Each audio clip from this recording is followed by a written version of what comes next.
Le cose che posso dire di più di Valerio è che è veramente una persona altruista e non solo come papà per me, nei confronti appunto anche del mio compagno, un secondo papà verso tutti gli altri familiari, gli amici, i vicini, una persona veramente splendida, innamorato del proprio lavoro, innamorato della propria famiglia. Trattiene le lacrime a stento Tatiana Michetti, figlia di Sandra Botton, la compagna del brigadiere capo Valerio Dapra.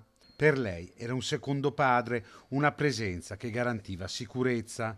La signora Sandra è nella loro casa di via Friuli a Padova, non riesce a parlare, troppo il dolore per la perdita del compagno. Mia mamma è distrutta, siamo tutti distrutti e credo che le lacrime non si possano quantificare tra la giornata di ieri, dalla mattina, alla giornata di oggi. Siamo tutti distrutti. Tutta la comunità si è stretta intorno a noi, ci racconta il compagno di Tatiana.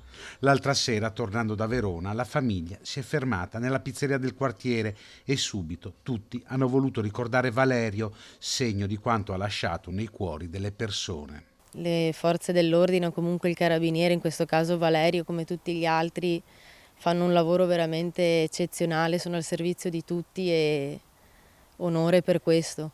Valerio Dapra avrebbe potuto essere già in pensione, aveva maturato i requisiti per ottenerla, ma ha scelto di continuare il lavoro che amava. L'amore per il proprio lavoro l'ha portato a proseguire, lui è un operativo a tutti gli effetti e quindi ha deciso di proseguire il suo lavoro, il suo percorso, ecco.